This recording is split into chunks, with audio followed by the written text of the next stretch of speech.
Hola, ¿qué tal? Mi nombre es Fernando Bermejo, soy docente de la Cátedra de Neurofisiología y Psicofisiología. Voy a estar a cargo de algunas clases teóricas que vamos a hacer mientras dure esta situación a través de esta vía. La clase de hoy es, a manera habitual, el título Los imprescindibles ilustres. Se trata de una serie de estructuras y elementos del sistema nervioso que por lo general no reciben un trato muy estelar, pero que son totalmente fundamentales, cruciales para poder avanzar sobre temas más complejos. Se trata de las células gliales, las fibras nerviosas, el sistema ventricular, las meninges, el líquido cefalorraquídeo y la barrera hematocefálica. Acá están los temas. Estos temas se corresponden con el libro Snell, de neuroanatomía clínica, con los capítulos 2, 3, 15 y 16. En principio entiendo que los temas no son complejos de sí mismos, que se trata de descripciones, clasificaciones de estos elementos, pero cualquier duda, por simple o tonta que parezca, por favor no dejen de hacerla. Son temas, de vuelta, repito, cruciales para seguir avanzando, y a nosotros nos va a servir mucho la retroalimentación que nos pueden dar para seguir puliendo esto en lo que nos estamos familiarizando, que es la virtualización del dictado de la clase. Cualquier comentario, por favor, háganlo llegar. Vamos a tener abiertas las vías, como ya saben, a través de foros personales con cada docente. Vamos a tener un horario de consulta semanal y una revisión particular de la clase. Bueno, creo que eso es todo. Espero en algún momento romper esta virtualidad y que nos crucemos en la facultad. Ahí vamos.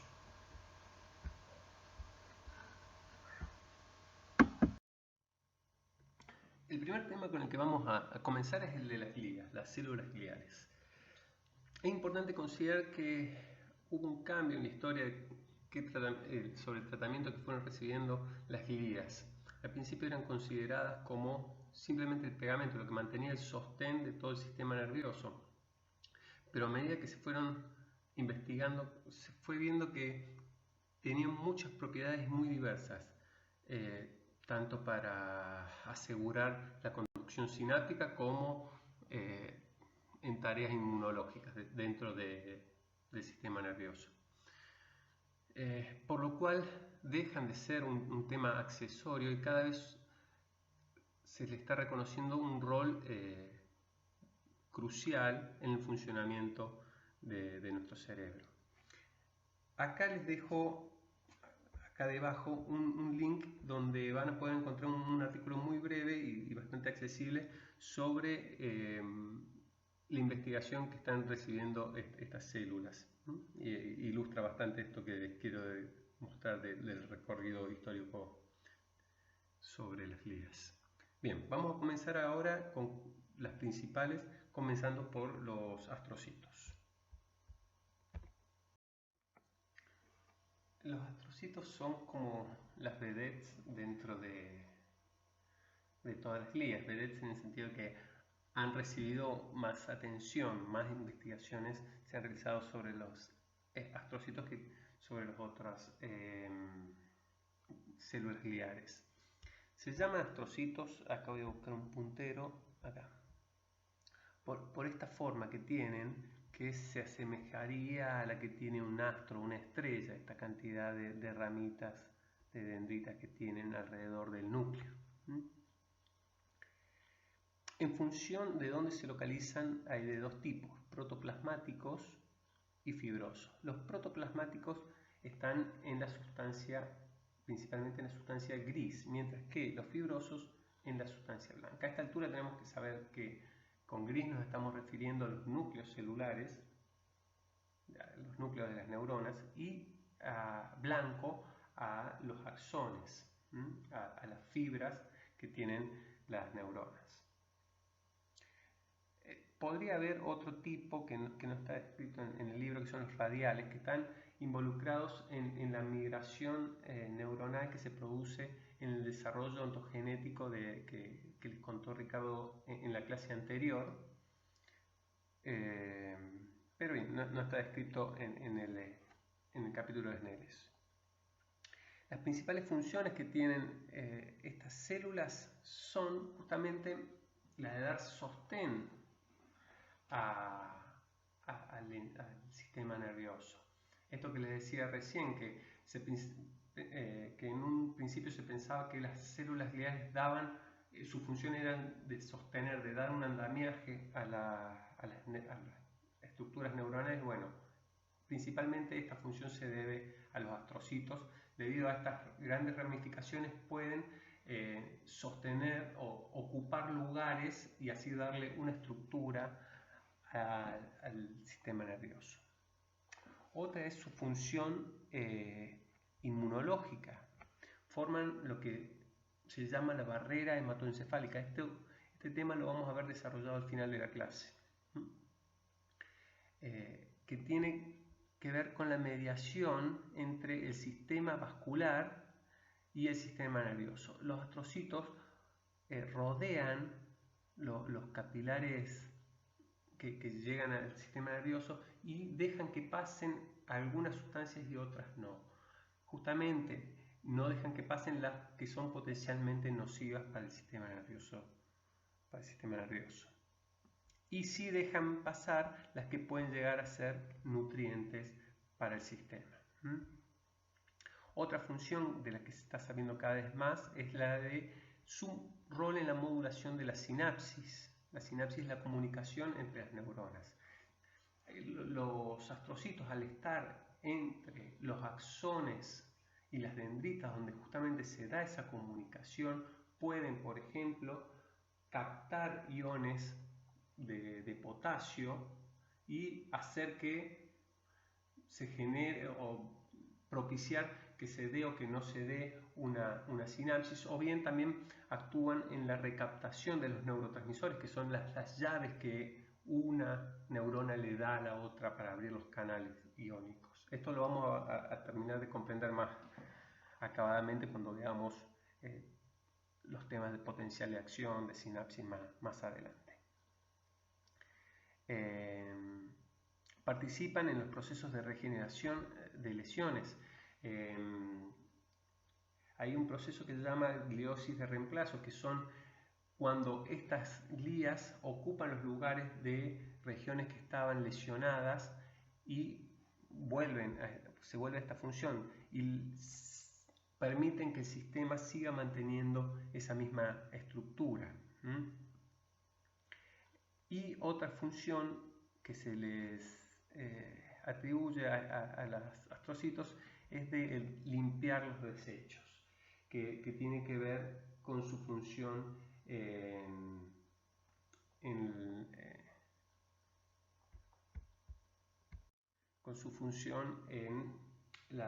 el metabolismo.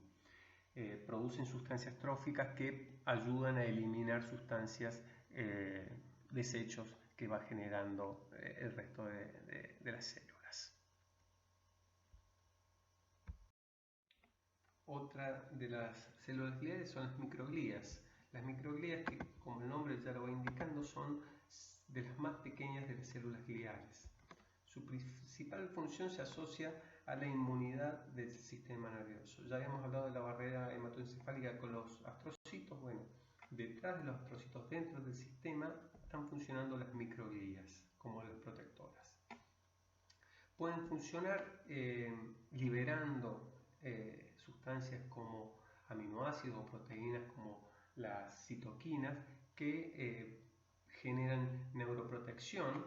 Pueden restablecer niveles de nutrientes o neurotransmisores dentro de las neuronas, o bien también provocar la fagocitosis en regiones que están dañadas, y es mejor que mueran para dejar de que consuman recursos del sistema nervioso y dar lugar a procesos de plasticidad neuronal. Por lo tanto, también están relacionados con la muerte neuronal. siempre en pos de buscar un nuevo equilibrio saludable para el sistema nervioso.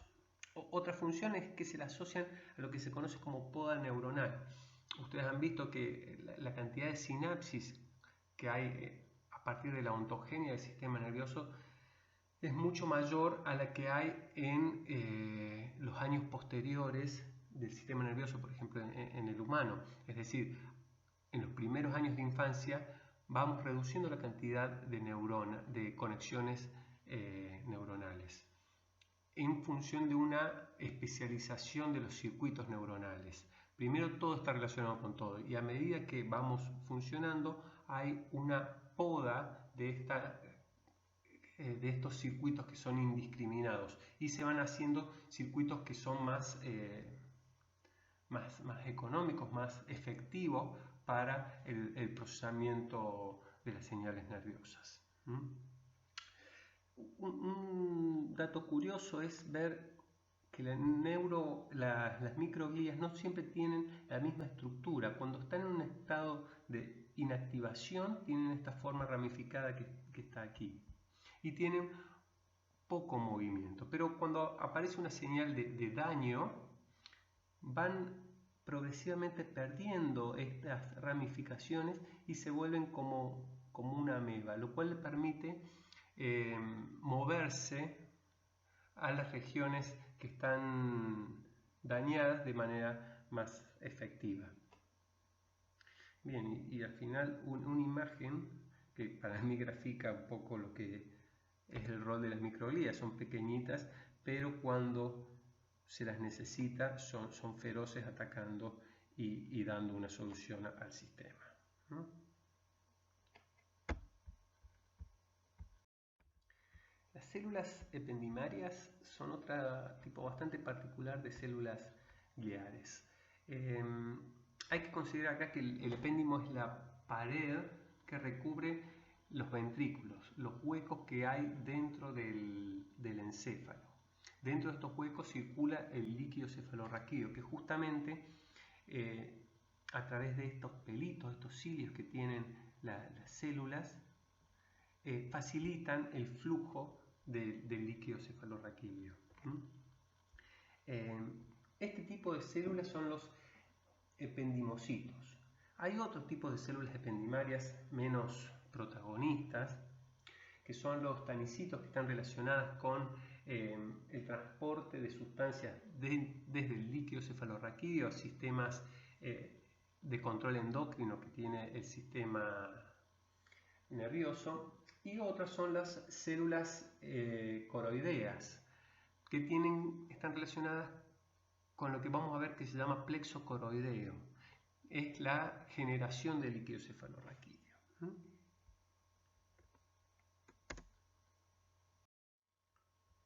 Bien, los oligodendrocitos, como el nombre lo refiere, tienen pocas o algunas dendritas, ramificaciones, pocas en comparación con los astrocitos. En este punto creo que la imagen de un pulpo, ya que sus brazos son mucho más fáciles de contar que los de una estrella, es más apropiado para ilustrar lo que sería un oligodendrocito. Decimos que son pocas, pero son alrededor de 60 las prolongaciones que puede llegar a tener esta célula. Su principal función es la de formar vainas de mielina. ¿Qué son las vainas de mielina? Son estos segmentos que van recubriendo un axón de una neurona, que están muy relacionados con la manera en que esta neurona va a transmitir el impulso nervioso. Eso ya lo vamos a ver en un ratito. Y esta forma de abrazar que tienen a los diferentes axones hace que los oligodendrocitos estén relacionados a dar la estructura a las fibras nerviosas. A su vez también tienen alguna participación en la neuromodulación, en cómo va a ser la bioquímica de las neuronas, ya que también pueden envolver parte de los núcleos. Bien. Todas las glías que vimos hasta acá pertenecen al sistema nervioso central. Las células de Schwann, a diferencia de las anteriores, pertenecen al sistema nervioso periférico y tienen la función que recién vimos en los oligodendrocitos, es decir, formar las vainas de mielina que van a recubrir los axones de las neuronas. Pero lo hacen de manera diferente. Acá no son células con las ramificaciones, con los bracitos esos, sino que cada célula forma un segmento, una vaina. Se van enrollando alrededor del axón hasta generar una vaina que aísla el axón del espacio extracelular. Al igual que los oligodendrocitos, al estar rodeando las fibras, le van a dar estructura. Y dado que hay menos glías en el sistema periférico, también se le atribuyen muchas de las otras funciones que vimos a las células gliales primeras.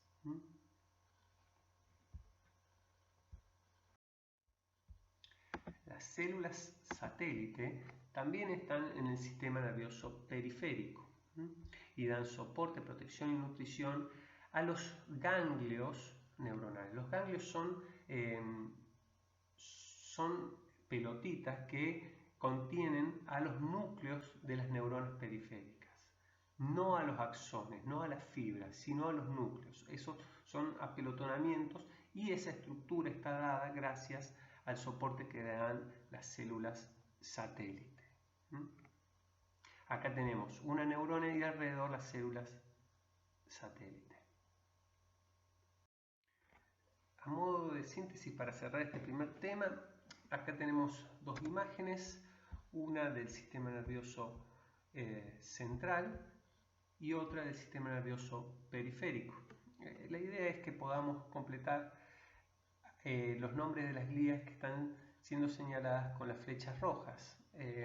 Tengan en cuenta, por ejemplo, estas de tipo verde que están en contacto con neuronas y a su vez con un vaso capilar, o en estas azules que están en contacto con los axones de una neurona, o bien estas más pequeñas que están en diferentes lugares y son justamente, como dije antes, más pequeñas que las otras anteriores. En este caso tengan en cuenta que esto bien podría ser una cavidad, un ventrículo del sistema nervioso central, y esto estaría rodeando, separando lo que sería las sustancias gris y blanca del espacio intraventricular, donde está el líquido cefalorraquídeo. Y en este caso lo que tenemos es un ganglio nervioso, esta es la periferia, acá tenemos núcleos de neuronas y acá tenemos axones. Estas estarían rodeando el ganglio, mientras que estas otras estarían rodeando los axones. Bien, creo que es bastante sencillo, cualquier cosa me escriben por este tema. Ahora vamos a ver las fibras nerviosas. Técnicamente la fibra nerviosa se refiere a lo que no es el núcleo de una neurona, es decir, sus dendritas y los axones. Pero bien, el término fibra nerviosa lo vamos a ver más aplicado a lo que es el axón, a la transmisión que se da a través del axón. Una primera clasificación de las fibras nerviosas pueden ser si están en el sistema nervioso central o en el periférico. Si es central, los vamos a llamar tractos nerviosos, mientras que si están en el sistema periférico van a ser nervios periféricos. Vale aclarar, esto supongo que ya lo han visto con Ricardo, el sistema nervioso central involucra al encéfalo y a la médula espinal, mientras que el sistema nervioso periférico va a involucrar a los nervios craneales y los nervios espinales, además de los ganglios que tiene todo este sistema esquelético. Otra clasificación de las fibras nerviosas es en función de si están o no recubiertas por mielina. Como vimos recién, las glías, como los oligodendrocitos en el sistema central o las células de Schwann en el periférico, forman vainas de mielina.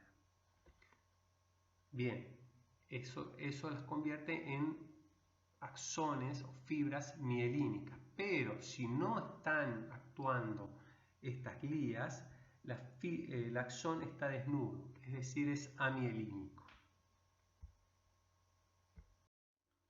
Bien, focalizándonos en los nervios periféricos, es interesante saber que llamamos fibra a lo que es el axón, un único axón, llamamos fascículo a lo que es un conjunto de fibras y llamamos nervio a lo que es un conjunto de fascículos. El tejido conectivo que tiene cada uno de estos términos se llama epineuro, lo que rodea, lo que está por encima del nervio, perineuro, lo que está alrededor de cada fascículo, y endoneuro, lo que está dentro del fascículo, entre cada fibra. En este caso tenemos los axones rodeados por las células de Schwann que forman las vainas de mielina. Y otra cuestión importante es reconocer que hay fascículos aferentes y eferentes. Aferentes son los que llevan información, señales nerviosas desde la periferia hasta el encéfalo, hasta el sistema nervioso central. Hacen ascender la información desde el receptor sensorial hasta la corteza sensorial, por ejemplo. Y eferente son lo contrario, lo que hacen descender la información desde el sistema nervioso central, desde, por ejemplo, la corteza motora, hasta un efector, un músculo o una glándula.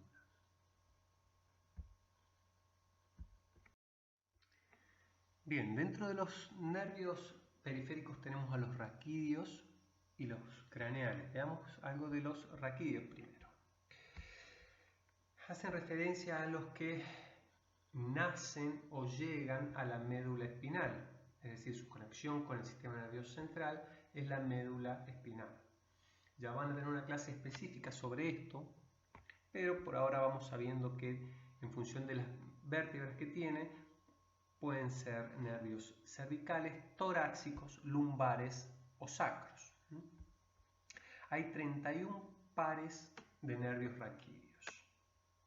Cada uno tiene dos raíces, una anterior que va a tener las eferencias, es decir, lo que sale del sistema nervioso central a los músculos, y otras raíces posteriores que va a ser lo contrario, va a tener las aferencias, lo que se genera en los receptores sensoriales y va a ir al sistema nervioso central. Acá tenemos un corte transversal, como una rodaja de lo que es la médula. Esta es la sustancia gris, acá tenemos los núcleos de neuronas y acá tenemos todas fibras, la sustancia blanca. Esta es la región anterior y esta es la región posterior. Acá tenemos un par y acá tenemos el otro par. Tenemos la raíz anterior, es decir, esta es la motora, la eferente, y esta otra, y esta también, son las posteriores, es decir, las aferentes. Esto va a ser sensorial y esto va a ser motor. Va a llevar la información motora, va a traer la información sensorial.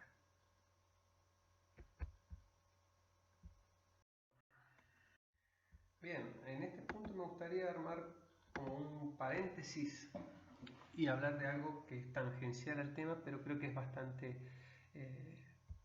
interesante o está bastante relacionado con lo que venimos hablando y con lo que seguramente vamos a ver más adelante y en el resto de la materia también. refiere a cómo puede ser típicamente la transmisión de las señales. Hablamos de circuitos divergentes cuando las señales, como dice la palabra, divergen, se van para diferentes lados. Y acá vale la comparación con un sistema, por ejemplo, de riego, donde tenemos una manguera que lleva el mayor caudal de agua y se va diversificando a diferentes mangueras para que el agua llegue a diferentes regiones. En este caso tenemos que una fibra estimula a más de una fibra. Y puede ser que desde un mismo fascículo se vaya ramificando las señales y lo hagan diverger. Se amplifica la señal y una señal que estaba en una sola región pasa a estar en muchas regiones diferentes. O bien puede ser que la divergencia haga que diferentes fascículos lleven su información a múltiples lugares a través de otros fascículos. Entonces se van multiplicando estas mismas señales. O bien tenemos los circuitos convergentes que van a hacer justamente converger las señales. En este caso, la comparación más adecuada sería un sistema de desagüe, donde por ejemplo tenemos en un baño el agua que viene del lavabo, el agua que viene del inodoro, del bidet, que van todos a un caño maestro, ¿no? Tenemos que una fibra en este caso es estimulada por más de una fibra y puede ser de la misma fuente o de diferentes fuentes. En este caso, creo que para recordar qué es convergencia y divergencia, vale el título del libro de Alejandro Dumas, de Los Tres Mosqueteros, que tienen la frase más conocida que es todos para uno y uno para todos. El todos para uno sería un circuito, lo que hace un circuito convergente, mientras que el uno para todos hace a la divergencia de un circuito. Bien, cerramos el paréntesis. Bien, en relación al sistema nervioso autónomo, algo habrán visto en la primera clase, se refiere a la parte del sistema nervioso que se ocupa de controlar los órganos de manera más automática, sin entrar en procesos conscientes, y tiene una rama que puede ser parasimpática y otra simpática. Bien, ¿cómo son los nervios en este tipo de procesamiento autónomo? Básicamente son, como vimos recién, un sistema convergente. ¿Qué es lo que converge? Las señales, por ejemplo, veamos el simpático, que se pueden elaborar en diferentes regiones del sistema nervioso central y convergen en un solo órgano. Por ejemplo, acá para controlar el aumento de los latidos del corazón. Tenemos varias señales que confluyen en un solo órgano. Bueno, en esta otra imagen tenemos lo que se llama más el plexo autónomo, que muestra las raíces, troncos y las divisiones que puede ir tomando este tipo de red de nervios. Otra clasificación de fibras era si tenían mielina o no tenían mielina, mielínicas o amielínicas. ¿Qué es la mielina? Vale muy bien la comparación con la goma que rodea un cable para aislar la transmisión eléctrica que tiene. Bueno, de alguna forma la mielina funciona de la misma manera para el axón de la neurona. Son muchas láminas que van a dar vuelta segmentos del axón para aislarlo del espacio extracelular.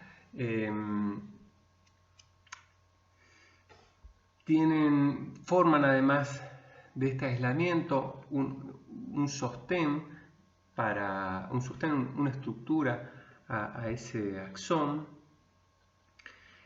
Y es importante considerar que no son, ahí no vale la comparación con el cable, con la goma que recubre un cable, sino que son segmentos.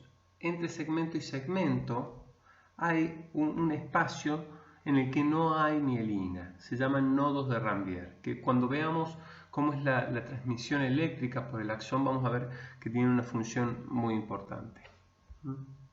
Y algo que habíamos dicho antes, simplemente para recordarlo, en el sistema nervioso central, las glías llamadas oligodendrocitos van a ser las encargadas de generar estas vainas de mielina, mientras que en el periférico las células de Schwann.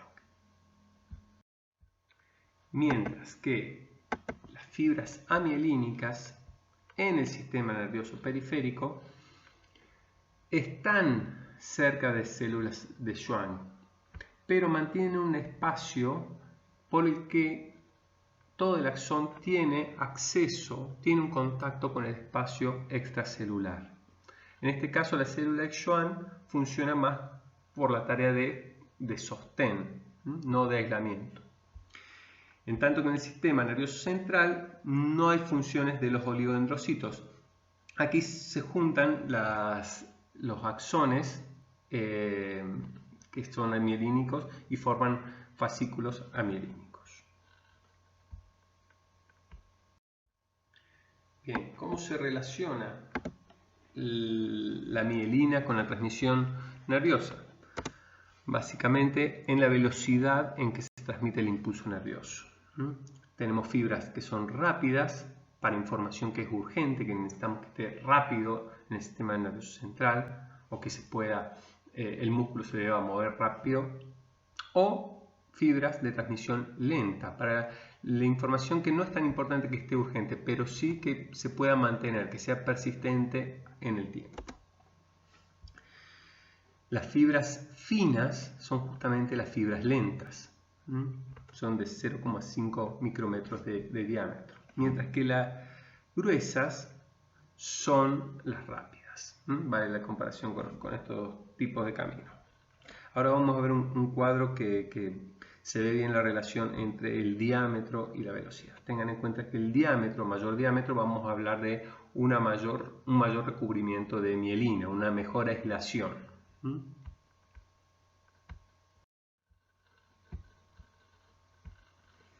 Tenemos fibras que son gruesas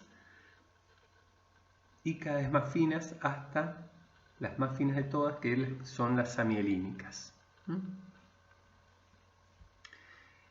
Y habíamos dicho que esta relación entre el diámetro se va a relacionar con la velocidad en la que se transmite el impulso nervioso a través del axón.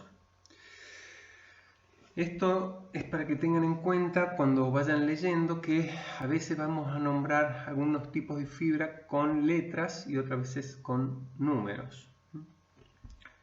Eso puede llegar a confundir. Cuando se usan las letras, típicamente se está refiriendo al sistema motor, mientras que cuando se usan los números son más del tipo sensoriales. Esa puede ser una clasificación válida para desambiguar cuando tengamos algún problema a qué se está refiriendo, pero bueno, vale recordarlo así. La A alfa o la 1 es típica de los músculos y de la información que dan los músculos, la propiocepción. Su velocidad, bueno, acá tienen los datos, pero esto creo que es bastante más gráfico. Se puede equiparar la velocidad con la que tiene un avión, de 80 a 120 metros por segundo. Las alfa beta o tipo 2 son los mecanorreceptores de la piel. Los mecanorreceptores son los sensores que tenemos para el tacto. En este caso estaríamos hablando de un auto Fórmula 1 de 35 a 75 metros por segundo. El tacto, el frío, el dolor son alfa delta tipo 3. Acá ya estamos hablando de andar en bicicleta de 5 a 30 milisegundos. Y la recepción, la transmisión de información de calor o de dolor son las tipo C, acá ya sacamos la letra A y la letra griega, o tipo 4, que acá se asemeja a las personas caminando, de 0,5 a 2 metros por segundo. Si lo piensan es bastante lento. Acá les presento una situación que nos ayuda a pensar esto.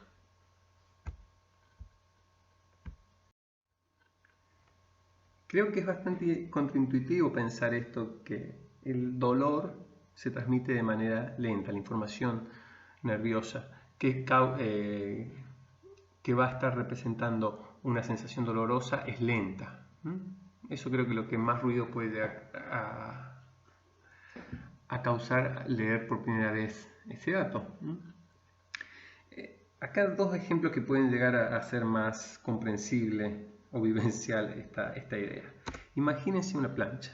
Tienen que saber si está caliente o está prendida. Esto posiblemente lo hicimos más de una vez en nuestras casas. Hay diferentes formas y más o menos seguras, pero una que usualmente, o por lo menos yo he hecho, es tratar de tocarla. Y noten que la tienen que tocar repetidas veces. Una cosa de... Y la información táctil siempre estuvo. En cada palmadita que le pudieron dar a la plancha lo notaron. Pero le tuvieron que dar más tiempo para confirmar si estaba fría o caliente. Esto nos puede ayudar a pensar que la transmisión del tacto, esos mecanorreceptores que le había hablado antes, son más rápidos que la señal de dolor o calor intenso que puede llegar a tener la plancha. Y otra es un corte en la mano. Imagínense que están pelando cebolla y la cuchilla pasa por la superficie de su mano. De vuelta, ¿qué es lo que primero sienten? Esto en términos experienciales, yo cuando me pasa esto, lo primero que siento es la sensación de la cuchilla, pero no dolorosa, que está tocando mi piel o desgarrándola. Luego siento o me comienza a generar dolor este hecho. Bueno, creo que son dos cosas bien pavas, sencillas, que pueden llegar a ser más familiar la idea de que el dolor se transmite más lento y que esto se debe a que las fibras nerviosas son amielínicas o tienen muy poca mielina que las recubre, tienen poca aislación y eso perjudica la velocidad de transmisión. Bien, aquí tenemos para terminar el tema de las fibras nerviosas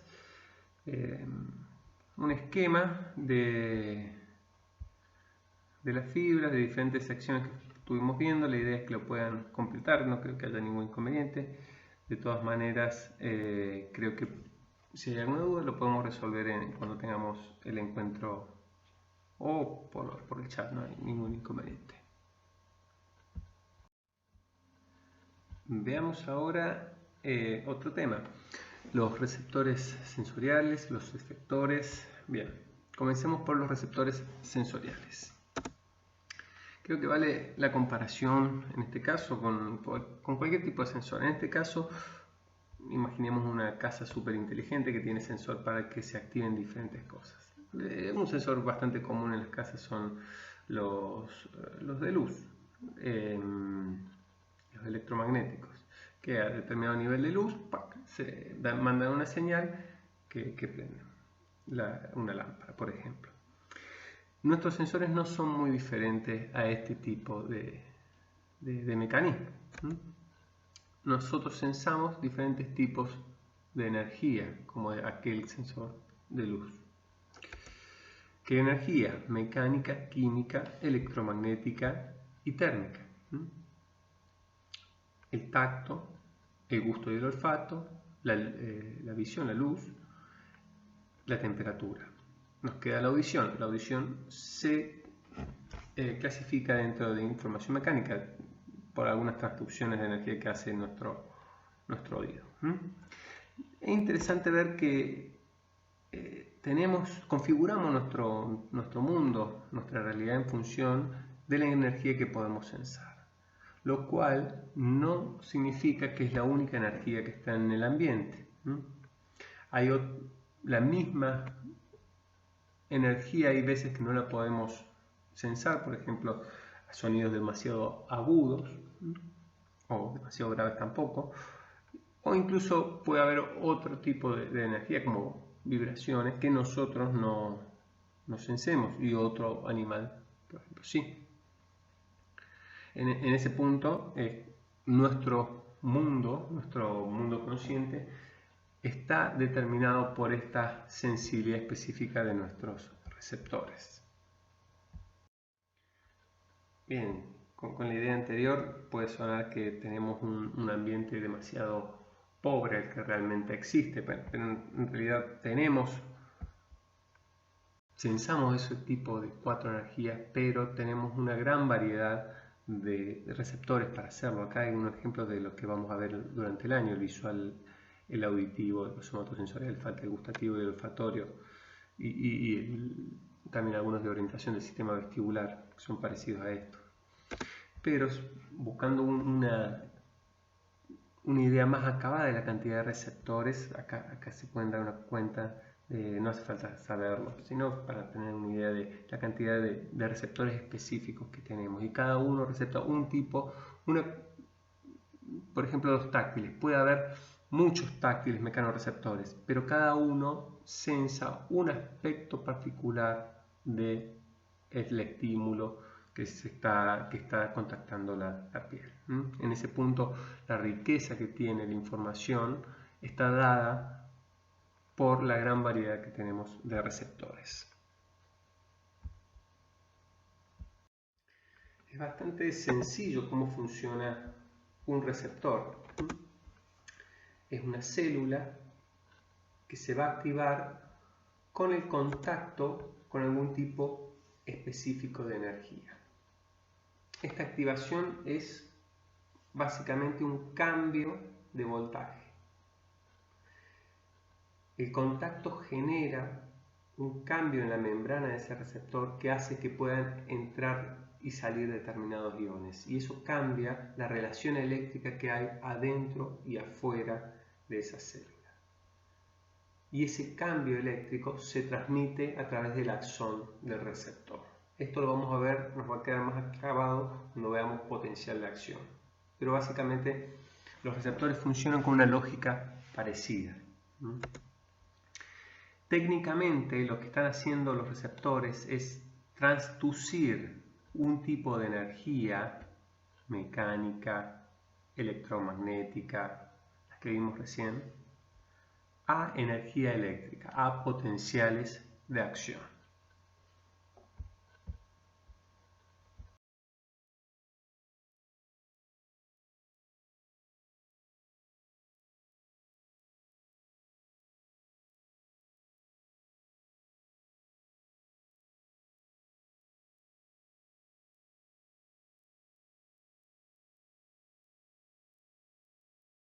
Acá tenemos más gráfica la idea que les contaba recién. Esta es nuestra mano en la punta tiene, en toda la mano, pero particularmente en la punta del dedo, tiene unos receptores como esta, que son como una pelotita, como una cebolla, con varias capitas. Y esta mano contacta un objeto externo. ¿Qué le pasó a esa bolita? Se acható, se modificó su estructura.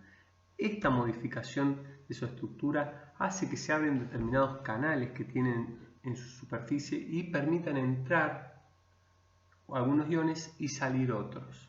Hay un cambio, y esto genera un cambio eléctrico, que generan eso que estamos llamando potencial de acción. En este caso, al ser sensorial y al generarse por primera vez, se llama potencial receptor, que se va a transmitir a través del axón. Y acá se puede leer justamente lo que le estaba contando.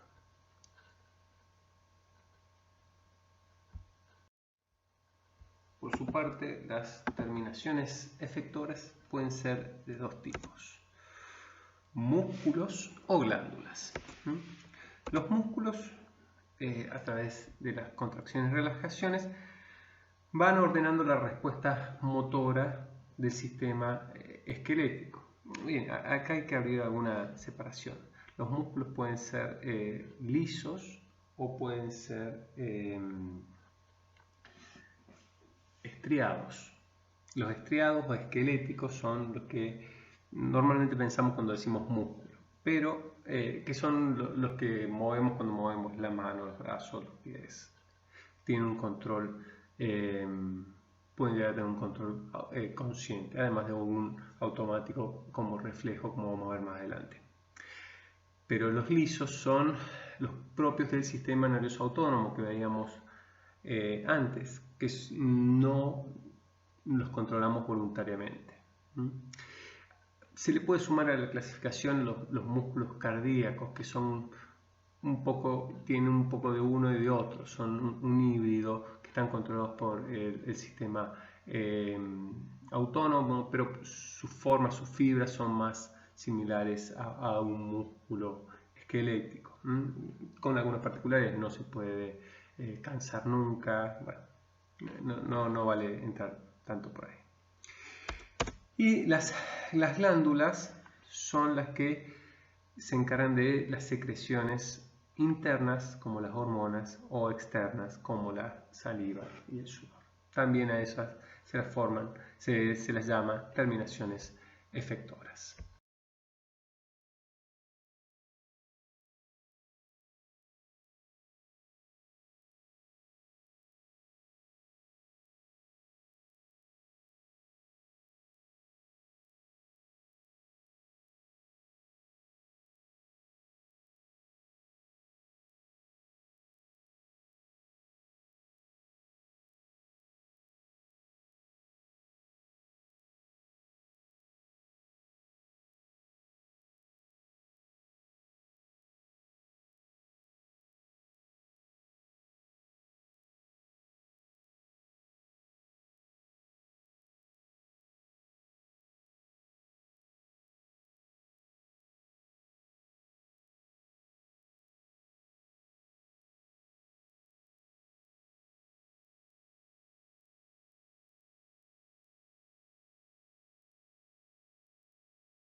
Bien, ¿cómo se une el sistema nervioso periférico con los músculos? Justamente es a través de las terminaciones efectoras que llegan a los músculos.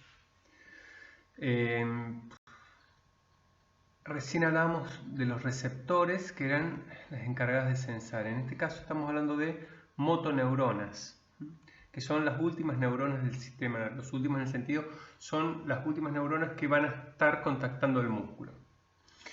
Acá tenemos un corte de la médula y vemos que por la parte anterior, la parte de adelante, la que mira el vientre, ventral también, sale el axón de la neurona y en determinadas regiones del músculo genera un contacto específico. Este lugar se llama unión neuromuscular y ahora la vamos a ver en detalle. Bien, esta unión neuromotora es la unidad o placa motora, se llama esta hendidura, ahora la vamos a ver. Los músculos, las fibras, los músculos que requieren mucha precisión, como los músculos laringeos por la fonación o los movimientos o los músculos de los ojos, tienen mucha inervación nerviosa, muchos nervios controlan las fibras. Incluso puede haber una fibra muscular que reciba más de una inervación nerviosa. Por el contrario, músculos que no necesitan ese control fino, como los músculos de la pierna que nos hacen caminar, tienen muy poca inervación. Ahí muchas fibras nerviosas pueden ser inervadas por un solo nervio motor o motoneurona. Volvamos acá. La unidad o placa motora es justamente esta hendidura. Acá tenemos un diagrama. Este es el axón de la motoneurona que termina de manera desnuda, sin mielina, en esta hendidura que da con el sarcolema de la fibra muscular. El sarcolema es esta membrana que rodea las fibras musculares. Cuando llega el potencial de acción, la señal eléctrica, va a hacer que se liberen unos neurotransmisores, no hace falta tener precisión sobre el nombre, pero acetilcolina, que van a activar algunos canales en el músculo. Esos canales van a generar también un cambio iónico, como habíamos visto en los receptores, que va a cambiar el voltaje que tenga ese músculo, y eso va a ser una descarga que va a llevar a que se contraiga ese músculo. Bien, un tema relacionado es la propiocepción. El sistema propioceptivo se refiere al sensado del estado de los músculos, es decir, la información sobre cómo están los músculos, contraídos o no. Principalmente esta información está garantizada por los usos neuromusculares y los usos neurotendinosos, o también llamados órganos tendinosos de Golgi. Los usos neuromusculares, acá tenemos una imagen de un músculo y un tendón, estarían metidos en el interior de las fibras musculares. Las fibras musculares se pueden dividir en este sentido entre fusales y extrafusales, intrafusales y extrafusales. Los usos neuromusculares estarían envolviendo las fibras intrafusales que están en el interior del músculo. La palabra uso se refiere, ven acá, este palito sirve, es un uso que sirve para hilar, para hacer un ovillo de lana. De ahí viene ese nombre. Y fusal también deriva de esa palabra, de esa forma estirada que le da esta forma de ovillar la lana. Mientras que los órganos tendinosos de Golgi están en la unión entre el tendón y el músculo. Recuerden que el tendón es la estructura que une al músculo a una estructura mucho más rígida, como el hueso, para que se pueda estirar y contraer. Al igual, esto no lo dije recién, pero al igual que las fibras efectoras, estas fibras son de transmisión muy rápida, son mielínicas de tipo 1 o de tipo, en este caso las sensoriales se le llama más de tipo 1. Las motoras serían A alfa. Bien, pasemos a una imagen un poco más compleja. Bien, aquí tenemos que ver, en primer lugar, esta imagen central que representa a un músculo seccionado, acá las fibras musculares y el tendón. Aquí tiene los usos neuromusculares y acá el órgano tendinoso de Golgi. Pasemos al uso neuromuscular. Esto sería la fibra intrafusal que está dentro del músculo. Y acá no vamos a entrar en la variedad de una y otra fibra que puede ver. La idea es ver cómo el uso enreda, da vueltas alrededor de la fibra. A su vez, estas fibras están inervadas por las motoneuronas que van a hacer que se contraiga cuando se activen. Cuando se contrae, estas secciones van a modificar su estructura y esa modificación va a ser lo mismo que habíamos visto en el mecanorreceptor que estaba en la punta del dedo. Va a cambiar su estructura y al cambiar su estructura va a abrir determinados canales iónicos que van a hacer que se genere una señal eléctrica. Acá hay una distinción que en el libro la van a poder encontrar, que tenemos fibras, usos neuromusculares para detectar mejor cambio, y ahí la fibra va a ser más gruesa, más de tipo 1. Y también vamos a poder encontrar otros sensados de información más persistente, no tan instantánea, tan rápida, que ahí la fibra puede ser un poco más delgada. Y por otro lado tenemos esta otra figura que representa el órgano tendinoso de Golgi. funciona la misma lógica. En este caso, cuando el músculo se contraiga debido a la activación de las motoneuronas, el tendón también se va a estirar y va a apretar a los huesos tendinosos. Y va a abrir canales, se va a generar el mismo tipo de mecanismo para generar una señal aferente. Bien. Comprender el funcionamiento de los propioceptores nos ayuda a entender también mecanismos básicos como los reflejos miotáticos, también llamados de estiramiento, que permanentemente están en función para mantener nuestro tono muscular. Mio hace referencia a la parte muscular y estático a mantenerse erguido. Acá tenemos el ejemplo de reflejo rotuliano, que todos más o menos conocemos o hemos experimentado. Si pegamos damos un golpe seco en el tendón, en el ligamento rotuliano, nuestro tendón y nuestro músculo del cuádriceps se va a estirar. Esto va a hacer que se genere una señal aferente a través del de un uso neuromuscular.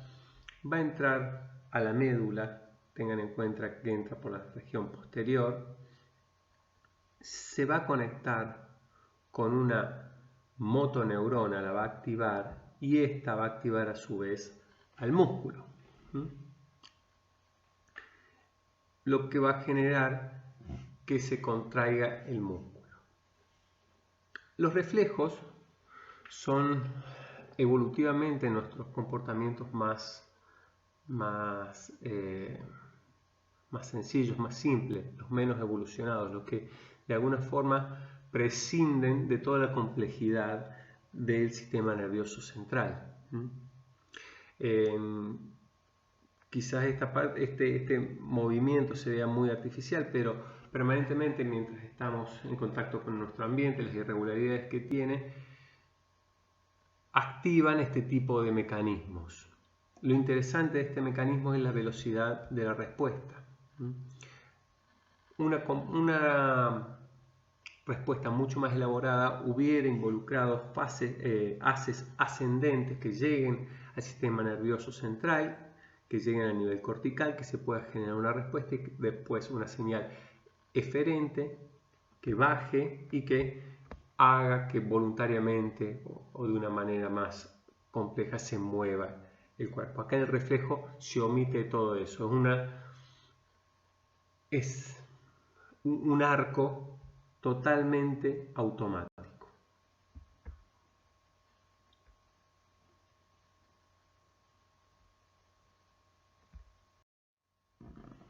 Bien, acá tenemos un GIF del reflejo rotuliano, que no es el único reflejo miotático que tenemos, ahora vamos a ver algunos otros.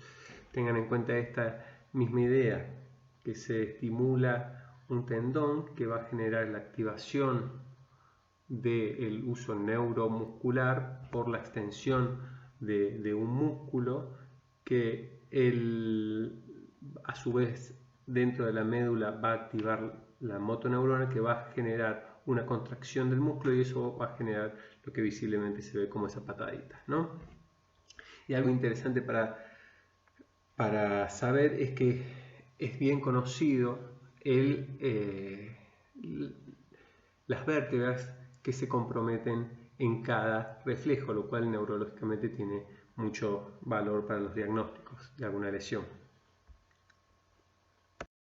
Este otro es el reflejo aquileo, que se golpea el tendón de Aquiles. En este caso las vértebras son la sacra 1 y la segunda. Cutáneo abdominales pueden ser superior, medio o inferior y cada uno involucra diferentes niveles de la médula a nivel torácico. Y el bicipital, que en este caso se percute la articulación del codo el tendón del bíceps y se observa la respuesta como equivalente a la misma patada que habíamos visto con el rotuliano.